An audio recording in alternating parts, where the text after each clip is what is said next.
is insufficient. It perpetuates a farce that legitimizes the occupation. Such a narrative is politically inconsistent since it's not impartial. It only favors the recognized state and continues to deny the existence and realization of the state of Palestine. The United States should no longer deny the rightful admission of the state of Palestine as a full member of the UN. This policy of denial has no place in the aspirations and consensus of more than 2/3 of this organization's membership, which officially supports and recognizes the state of Palestine. 149 states at the UN recognize the state of Palestine.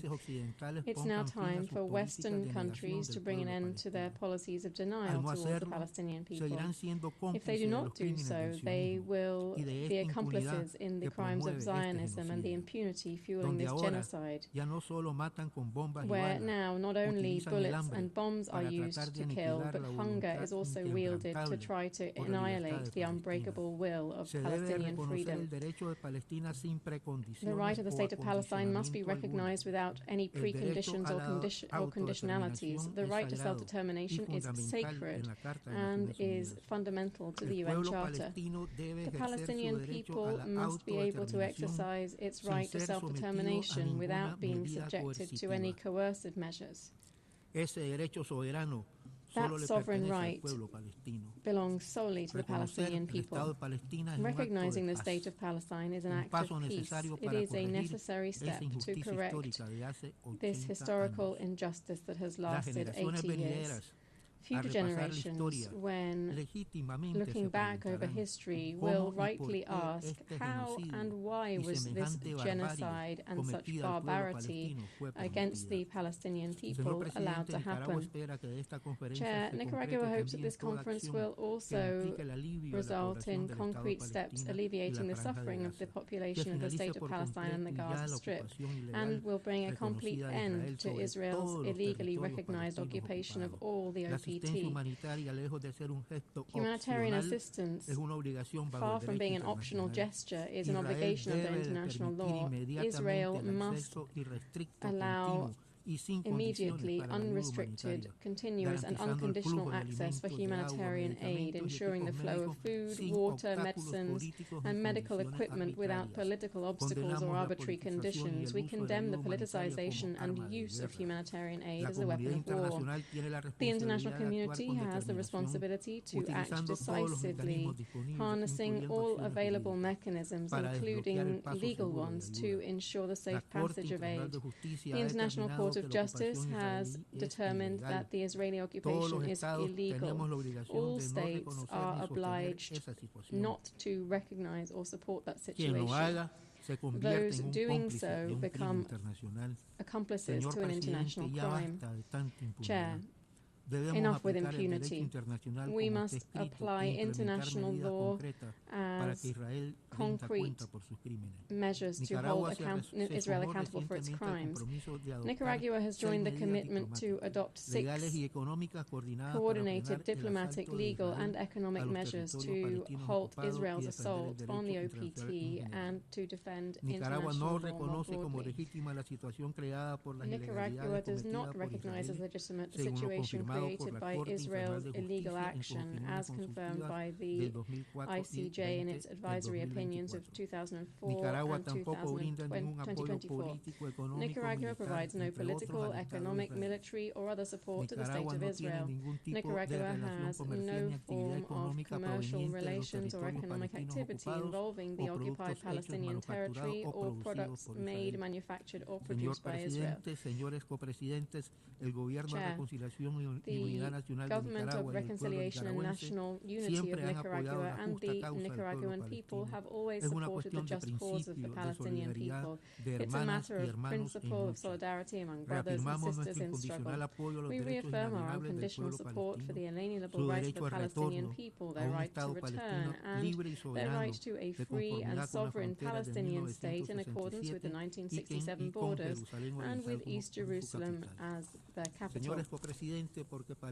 Chairs, because Palestine lives, Palestine resists, and because Palestine shall prevail, Nicaragua, firm in its internationalist solidarity, will continue to raise its voice in all forums until the flag of Palestine flies free and sovereign over its ancestral land. Thank you very much.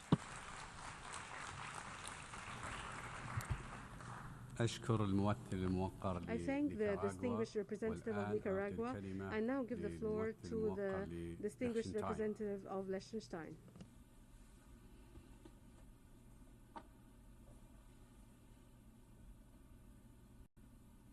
Co-chairs, Liechtenstein commends France and Saudi Arabia for convening this important conference in accordance with General Assembly Resolution 79/81. It is more important than ever for the international community to send a signal of faith in and support of the two-state solution as a prerequisite for peace for Israelis and Palestinians. Co-chairs, our failure to find a political solution to this conflict prolongs the immense suffering of the civilian population with every passing day. In Gaza, every civilian faces the threat of famine, a direct result of the obstruction of aid and basic services, which constitute violations of international law.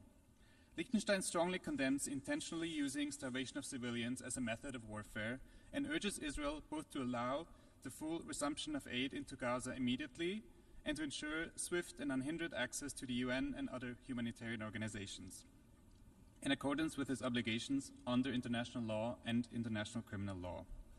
We also reiterate our call for an immediate, unconditional and permanent ceasefire, along with the release of all hostages. In the West Bank, settlements have been built at an increasing pace, in violation of Security Council Resolution 2334.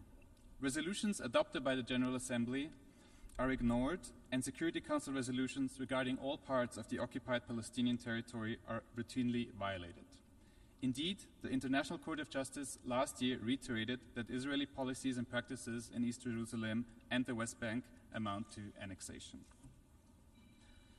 Co-chairs, Liechtenstein hopes that the adoption of General Assembly Resolution ES 10/27 last month will once again provide an impetus to address the immediate and dire situation and calls for its urgent implementation.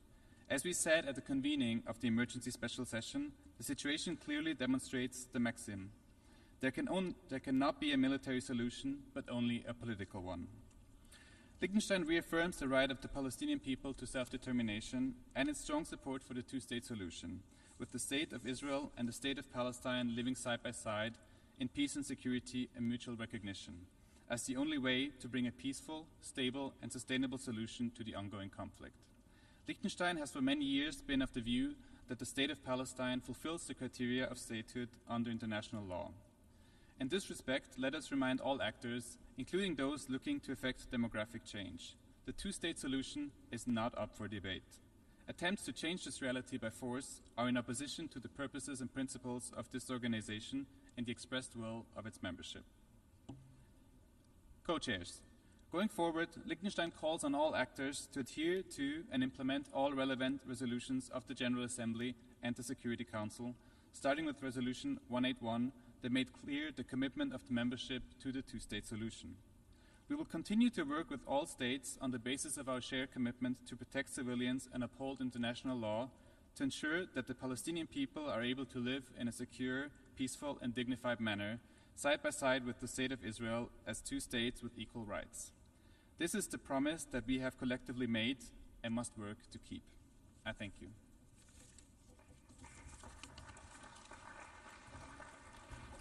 I thank the distinguished representative of Liechtenstein, and I give the floor to the distinguished representative of Algeria.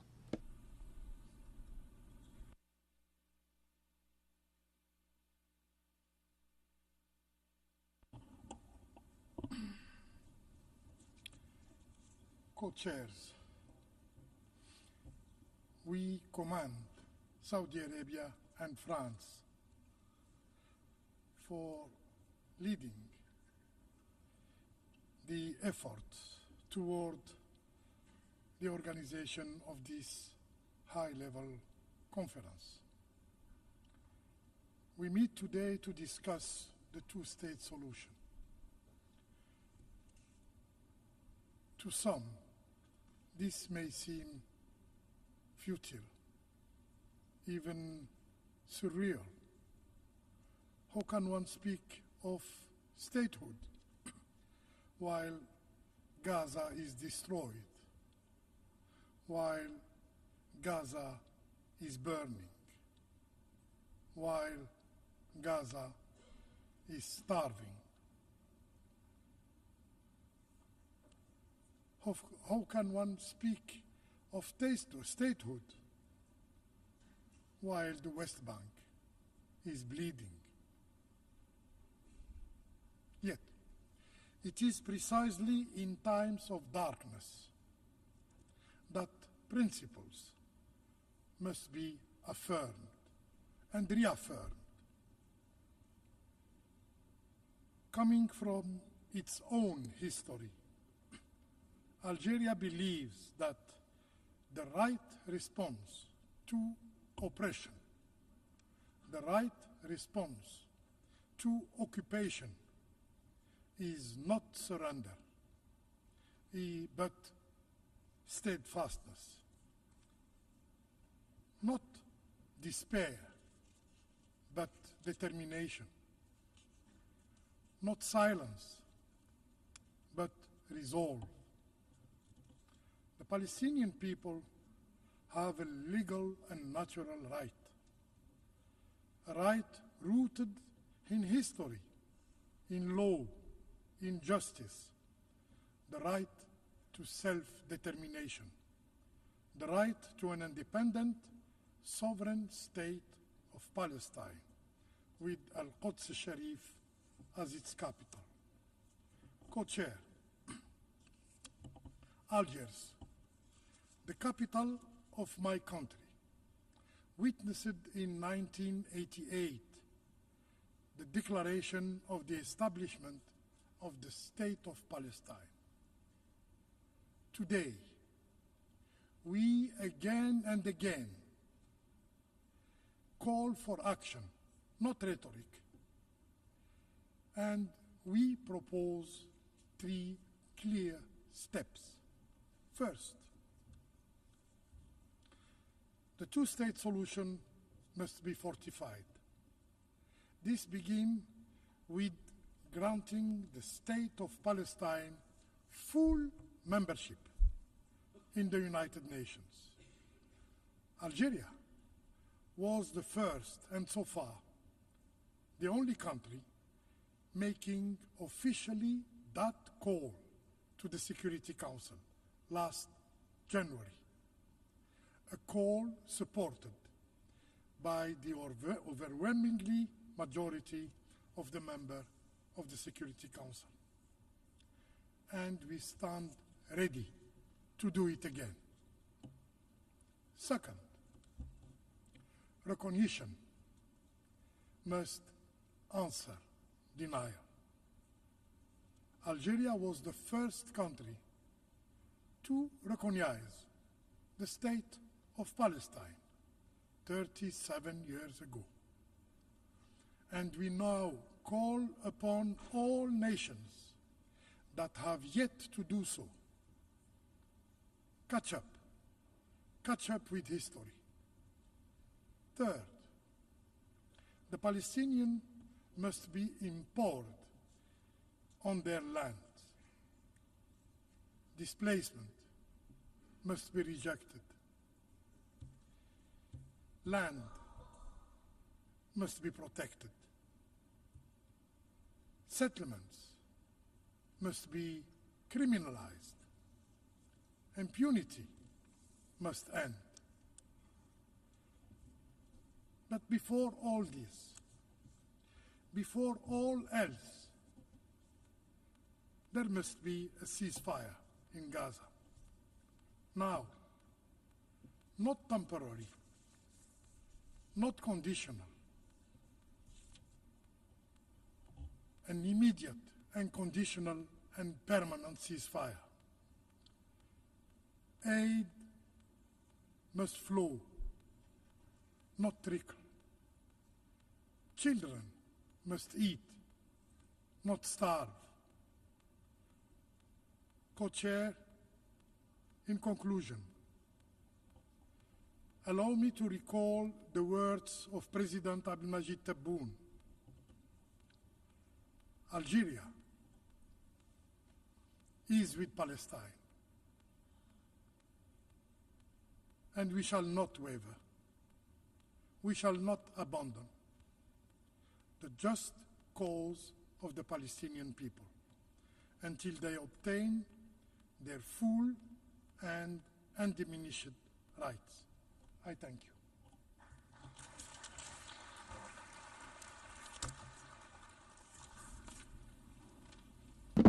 I thank the distinguished representative of Algeria. I give the floor to the distinguished representative of India.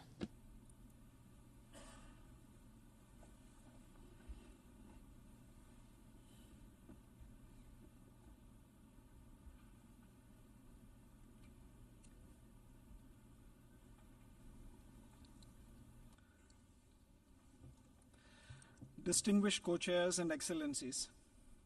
At the outset, I would like to thank the co-chairs France and Saudi Arabia for their leadership in convening this high-level conference. I also commend the efforts of the chairs of the 8 working groups for their valuable contributions in outlining the broad contours and action points related to various aspects of the two-state solution. The stated intent of the international community as expressed at the United Nations since 1947 has consistently been the establishment of 2 states, Israel and Palestine, living side by side in peace and security.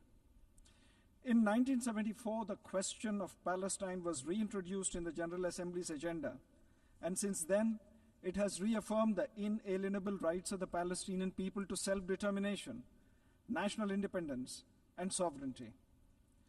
Deliberations during the preparation for the conference confirmed that the international community continues to believe that there is no substitute for a 2-state solution. In 1988, India became one of the first countries to recognize the state of Palestine with firm support and commitment to the 2-state solution. I'm pleased to underscore that India led by example in this regard more than 37 years ago. The conference offers an opportunity to reflect on the path traversed thus far in the journey towards achieving peace through a 2-state solution. Our efforts must now focus on how to bring about a 2-state solution through purposeful dialogue and diplomacy and bringing the parties to the conflict to engage directly with each other. Reaffirmation of support must take the form of actionable steps that pave the way for the 2-state solution. Identification of such steps and their implementation modalities demand our collective attention and effort. Friends, let us be clear on some basic prerequisites. First, the humanitarian assistance pillar demands our immediate attention and action. The human suffering in Gaza continues unabated. Tens of thousands have been killed and many more injured. Several medical facilities have been damaged or destroyed. Children have been deprived of schooling for more than 20 months. Humanitarian aid needs to flow without impediments. Second, let us also not forget the plight of the hostages and their families. There can be no justification whatsoever for terrorism, for addressing any root cause or political grievance. Third, Palestinians in Gaza must have access to food, fuel, and other basic necessities without hindrance. Humanitarian assistance is vital in sustaining life and must remain outside the realm of politics or conflict. Fourth, civilians, including women and children, have the right to lead normal lives. In the years ahead, meticulous reconstruction and rehabilitation efforts of a substantially large scale will be required. To this end, India takes note of the plan endorsed by the leaders of the Arab states. We stand ready to do our share in this important task. Distinguished co-chairs, economic prospects and viability for a Palestinian state are crucial. While aid and support are essential for the Palestinian people in rebuilding their lives, it's equally important to create hope and economic structures conducive for investment and employment. India has been making concerted efforts to bring about a tangible impact on the daily lives of the Palestinian people by implementing human-centric projects in diverse sectors. The total commitment by India on this front stands at around $160 million. In doing so, we have also partnered with the Palestinian Authority and the United Nations. Another vital aspect is security. A stable arrangement that suitably caters to the security needs of both sides is necessary. Neither party should feel insecure. A sovereign, viable, and independent state of Palestine within recognized and mutually agreed borders, living side by side with Israel in peace and security, is a prerequisite for enduring peace and sustainable development. India has been clear on the measures that must be undertaken in the short term. An immediate ceasefire, sustained and unimpeded humanitarian assistance, a release of all hostages, and the path of dialogue and diplomacy. There are no alternatives to these measures. We appreciate the efforts of all friendly states that have facilitated such measures between the parties. Co-chairs, the overall sentiment in this forum is clear.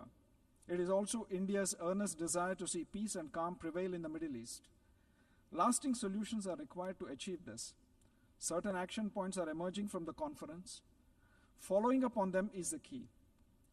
Let us not be content with paper solutions, but strive to achieve practical solutions that actually make a tangible difference in the daily lives of our Palestinian brothers and sisters. India expresses its complete readiness to contribute to this noble endeavor. I thank you, co-chairs.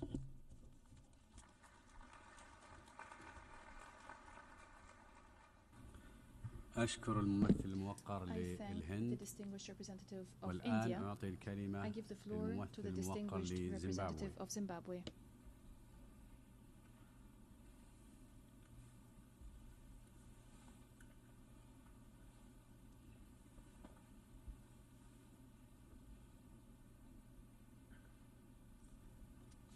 Co-chairs, Excellencies, distinguished delegates, Zimbabwe expresses its deep appreciation to the Kingdom of Saudi Arabia and the French Republic for their leadership in convening this high-level conference. This initiative provides us with an opportunity to reaffirm our collective commitment to a just, lasting, and comprehensive resolution to the question of Palestine, one that is grounded in the inalienable rights of the Palestinian people, international law, and the principles enshrined in the Charter of the United Nations.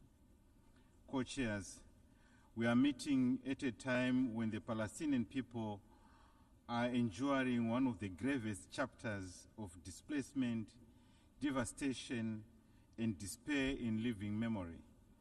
The relentless bombardment and military operations by Israel have wrought unspeakable suffering in Gaza and the broader occupied Palestinian territories, tearing apart families, silencing the laughter of children, and laying waste the foundations of hope.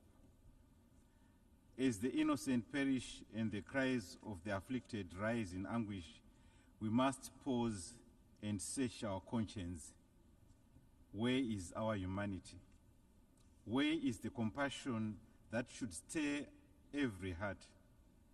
Zimbabwe joins the moral conscience of the world in condemning these acts as egregious violations of international humanitarian and human rights law. We call with urgency and resolve for an immediate and unconditional ceasefire, the cessation of all hostilities, and the unfettered delivery of life-saving humanitarian aid. Let us not turn away in indifference, but respond with the justice, mercy, and courage that our shared humanity demands of us. Co-chairs, Zimbabwe holds that sustainable peace and security for both Palestinians and Israelis can only be achieved through the full realization of the two-state solution based on the pre-1967 borders and with East Jerusalem as the capital of Palestine. Only through dismantling the occupation and restoration of Palestinian sovereignty can we address the root causes of the insecurity and foster mutual recognition and legal parity. The preservation of the two-state solution must move beyond rhetoric to tangible and enforceable action, and immediate priorities must include: 1, the end of the blockade on Gaza; 2nd, a cessation of illegal settlements, activities, and forced evictions; 3rd, the restoration of Palestinian civil infrastructure and economic viability; 4th, the protection of civilians and accountability for violations. In addition, the economic revitalization of the occupied Palestinian territory, including lifting restrictions on movement, rebuilding essential infrastructure, and enabling trade and investment, is foundational. political solutions will remain fragile unless anchored in economic sovereignty. Zimbabwe supports enhanced technical and logistical support to Palestinian Authority security institutions. We also underscore the importance of confidence-building measures such as the release of hostages, of detainees, and robust international monitoring mechanisms. Security guarantees in peace talks must be equitable and rooted in justice and must not entrench the occupation under any guise of protection. A just resolution of the refugee question consistent with the United Nations General Assembly Resolution 194 also remains essential to the broader architecture of peace. In this regard, Zimbabwe supports the exploration of a United Nations mandated stabilization or protection mission with a clearly defined mandate. Its priorities should include civilian protection, monitoring of ceasefires, support of Palestinian security forces, oversight of demilitarized zones as mutually agreed. Co-chairs, we welcome the establishment of the Global Alliance for the implementation of the two-state solution and commend the inclusive structure of this conference. The envisaged outcome document must articulate unequivocally the urgency of ending occupation, restoring Palestinian sovereignty, and ensuring lasting peace and security for all. In conclusion, Zimbabwe reiterates its unwavering solidarity with the Palestinian people. We reaffirm our support for a viable, independent state of Palestine with East Jerusalem as its capital, coexisting in peace and security with the State of Israel, in line with the relevant UN resolutions and international law. Let us summon the collective resolve to translate our shared commitments as expressed at this conference into concrete action. I thank you.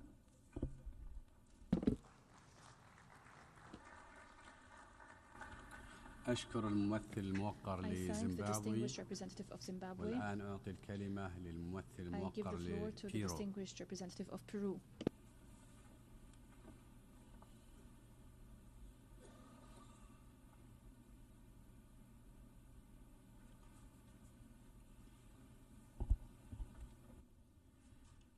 Señor presidente, permítame iniciar estas palabras agradeciendo a Arabia Saudita, a Francia y al Secretario General de las Naciones Unidas por la convocatoria de esta importante conferencia.